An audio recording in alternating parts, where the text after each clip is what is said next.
గతంలో అందరి మాదిరిగానే మా ఊర్లో అయితే 20 ఇళ్ళు ఉండేటివి. మా ఊరికి రోడ్డు కూడా లేదు. అప్పట్లో నేనేం చేసేవాడిని అంటే రెవల్యూషనరీగా రోడ్డు వేస్తే బస్సు వస్తుందంటే ఆ రోడ్డు వేయించడానికి ఇంటికి ఒక ఎడ్ల బండి కట్టి మట్టి తోలేవాళ్ళం. తోలి మళ్ళా వాళ్ళని బస్సు వేయించుకునేవాళ్ళం. అది ఒకటే బస్సు వచ్చేది. అది ఎప్పుడో తెల్లవారితో వచ్చి మళ్ళా సాయంత్రం వచ్చేది. అలాంటి ఊర్లో పుట్టి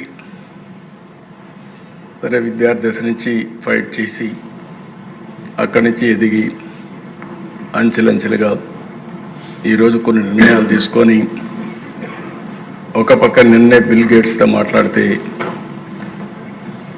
ఒక వండర్ఫుల్ ఎక్స్పీరియన్స్. 30 సంవత్సరాల కంటే ముందేం జరిగిందో ఆయన చెప్పినప్పుడు గుర్తు చేసినప్పుడు ఒక సాటిస్ఫాక్షన్. ఇక్కడికి వచ్చినప్పుడు ఒక సామాజిక న్యాయానికి వెనుకబడిన వర్గాల కోసం కానీ, షెడ్యూల్ కులాల కోసం కానీ, షెడ్యూల్ తెగల కోసం కానీ, మైనారిటీ వర్గాల కోసం ఎక్కడ పేదవాళ్ళు ఉంటే అక్కడ మనం ఉండాలనే ఉద్దేశంతో ఈ జర్నీ అంతా ప్రారంభించాం. సామాజిక న్యాయం చేశాం. ఈ నెలలోనే ఇవన్నీ కూడా దేశాన్ని నేను చెప్పినట్టన్నీ కూడా మీరు చూస్తే ఏ వ్యక్తికి కూడా మాకు అన్యాయం జరిగింది, జరుగుతూ ఉంది అని చెప్పడానికి వీలు లేకుండా చేయాలనేదే మా తపన.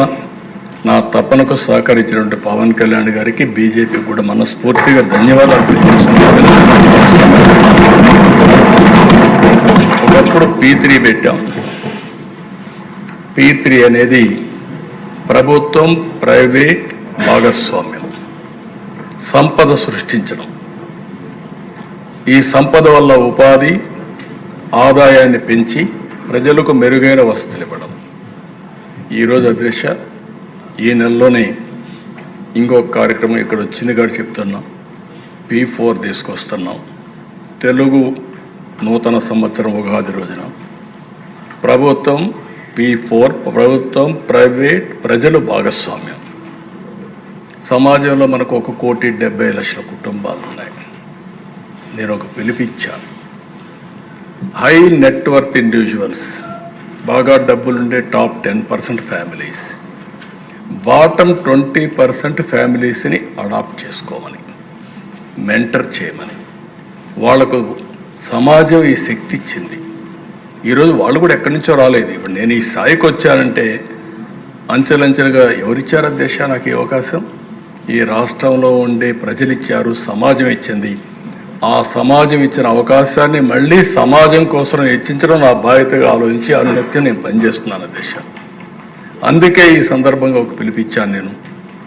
ఎవరైతే సమాజం వల్ల పైకొచ్చిన వ్యక్తులు, మనతో సమానంగా పుట్టిన వ్యక్తులు మన ఊర్లో ఇంకా పేదరికంలో ఉన్నారు, 3 పూట్ల తిండి లేని పరిస్థితిలో ఉన్నారు, సరైన నీళ్లు లేని పరిస్థితి. వాళ్ళు మనుషులే, కానీ మనకు అవకాశాలు వచ్చాయి, మనం చేయగలిగే వాళ్ళు చేయలేకపోతున్నారు.